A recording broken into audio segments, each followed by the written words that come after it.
हाय, hello, नमस्कार. Welcome back to my channel. आता तुम्ही म्हणताल हा काय रस्ता दाखवती आहे, तर रस्ता आहे अक्कलकोटला जाण्याचा. उद्या आमची ॲनिव्हर्सरी म्हणून आजच आम्ही अक्कलकोटला निघालो होतो.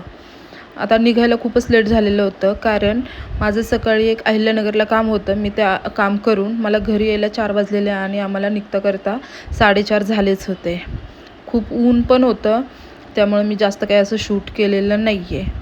आणि अक्कलकोटला जातो आहे तर ही रील एक मॅन्डेटरी आहेच, म्हणून आम्ही जरा रील शूट केली.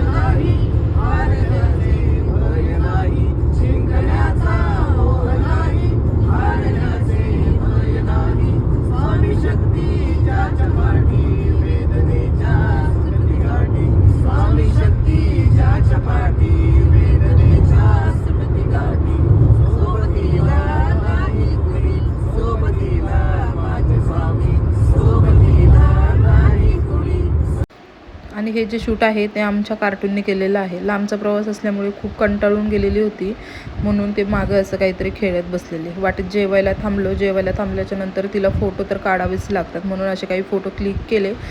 जेवण वगैरे करून आम्ही निघालो परत अक्कलकोटच्या दिशेने. जायला खूप लेट झालेलं, 11:30 पावणे 12 झालेले. त्यामुळे भक्तनिवास फुल झालेलं आणि आम्हाला बाहेरच रूम घेऊन राहावं लागलं. सकाळी लवकर उठून आम्ही काकड आरतीलाच पहाटे मंदिरामध्ये आलो. खूप अशी काही गर्दी नव्हती. दर्शन खूप छान झालं. मी दर्शन झाल्याच्या नंतर तिथल्याच एका दादांना बोलले की दादा, आमचा एक व्हिडिओ घ्या की त्याच्यामध्ये हे वटवृक्ष श्री स्वामी समर्थ पूर्ण नाव आलं पाहिजे.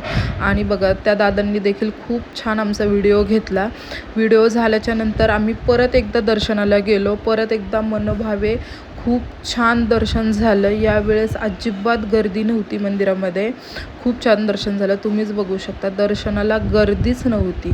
दर्शन झाल्याच्या नंतर आम्ही बाहेर आलो आणि या फोटोच्या समोर सगळ्यांची लगबग चालूच होती की इकडे एक व्हिडिओ किंवा फोटो घ्यायचेच. आम्ही पण तेच केलं. आम्ही पण एक फोटो व्हिडिओ घेतला आणि निघालो गाणगापूरला आल्याच्या नंतर तिथेही दर्शन खूप मस्त झालं.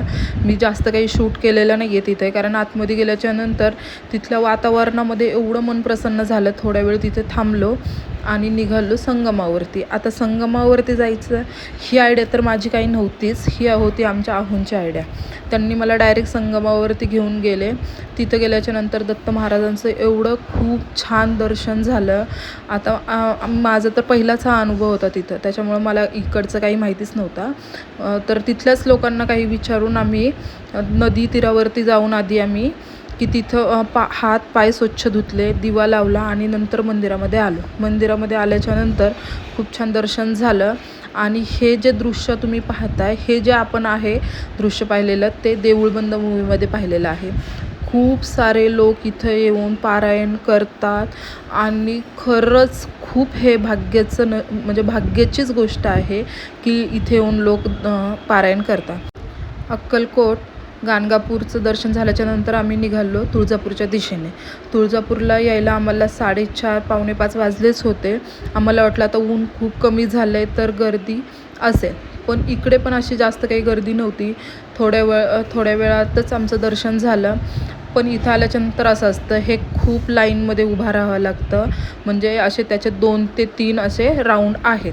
ते राऊंड कंप्लीट करून आम्ही मंदिरामध्ये पोहोचलो. दर्शन खूप छान झालं. खूप छान मुखवट्याचं दर्शन आज भेटलं मला. त्याच्यानंतर आम्ही तिथेच थोडंसं परिसरामध्ये थोडंसं शूट केलं आणि परत बाहेर आल्याच्या नंतर थोडासा प्रसाद वगैरे घेतला. प्रसाद वगैरे घेऊन, कारण ते दुसऱ्या दिवशी आम्हाला घरी आल्याच्या नंतर मंगळवारी किंवा शुक्रवारी मला त्या परड्या वगैरे भरायचं होतं, म्हणून प्रसाद घेतला आणि परत निघालो घराकडे. आता घराकडे यायला रात्रच झालेली होती, म्हणून थोडासा कंटाळाही आलेला दिवसभर प्रवास करून, म्हणून थोडंसं चहासाठी आम्ही थांबलेलो. तर चहासाठी थांबायचं तर वाटेतच खूप छान जयशंकर म्हणून एक खव्याचा तो चहा भेटतो तिथे, म्हणून आम्ही तिथे थांबलेलो. आता चहा तर आम्हाला प्यायचा होता, पण निमित्त झालं आमच्या वेदासाठी की तिथं खूप सारे खेळणी तिला भेटले. ती खूप एन्जॉय करत होती तिकडे. तिला प्रत्येक स्लाईडवरती खेळायचं होतं. प्रत्येक तिथे ॲडव्हेंचर जे होतं ते तिला फील करायचं होतं, ते तिला एन्जॉय करायचं होतं. आणि आम्ही देखील ते तिला एन्जॉय करायला दिलं, कारण ती दिवसभर खूप थकलेली, ऊन पण खूप जास्त होतं आणि नंतर तिचं हे खेळून झाल्याच्या नंतर तिला बोलत होतं चल चल चल, पण तिची तिकडे एक फ्रेंड झाली आणि दोघींचा तो झुला चालूच होता. त्यानंतर आम्ही निघालो परत घरी यायच्या दिशेने. यायला खूप लेट झालेलं म्हणून आम्ही वाटेतच जेवण केलं. जेवण वगैरे छान झालं. रात्र खूप झालेली म्हणून वेदा तर मागेच झोपी गेलेली. आणि असा होता आमचा आजचा दिवस. ॲनिव्हर्सरीसाठी आम्ही देवदर्शनाला गेलेलो. खूप छान देवदर्शन झालेलं. तुम्हाला कसं वाटलं नक्की कमेंटमध्ये सांगा. व्हिडिओ आवडला तर लाईक करा, शेअर करा आणि सबस्क्राईब करा.